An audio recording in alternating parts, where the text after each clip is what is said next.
Bernier pour notre chronique quotidienne. Bon début de journée.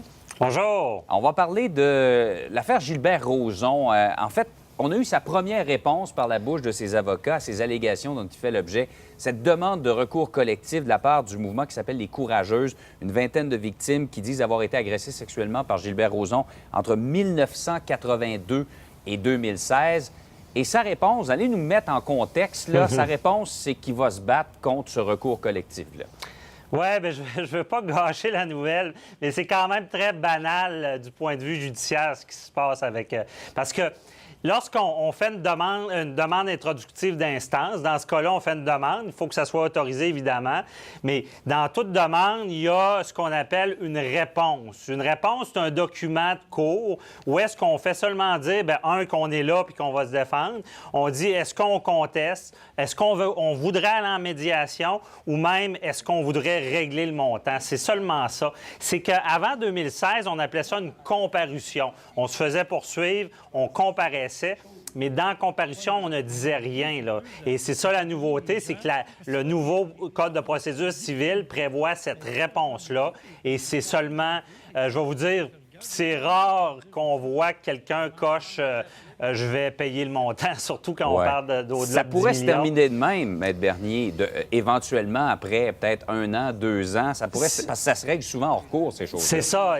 Comprenez que cette réponse-là ne veut vraiment pas dire qu'il ne peut pas y avoir de règlement. C'est comme quelqu'un qui, à sa première comparution, plaide non coupable. C'est en plein ça. Bonne comparaison. C'est que Puis avant, en civil, c'était ça aussi. On comparaissait, on disait on était au dossier. Parce que si on ne produit pas cette réponse-là ou avant cette comparution-là, bien, on a un jugement par défaut.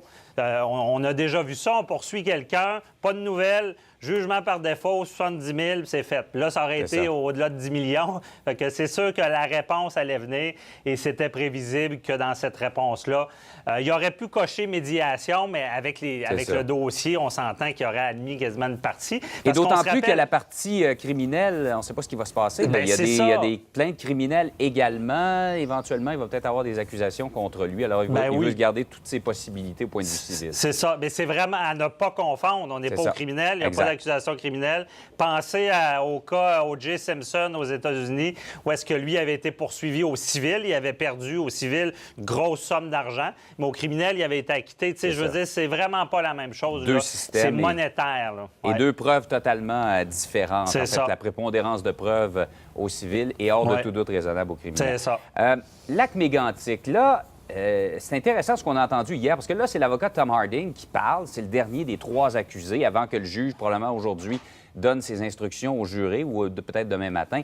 Et là, ce qu'il dit, c'est que Tom Harding, il n'a pas été parfait le soir des événements qui ont fait 47 victimes, mais ça ne fait pas de lui un criminel.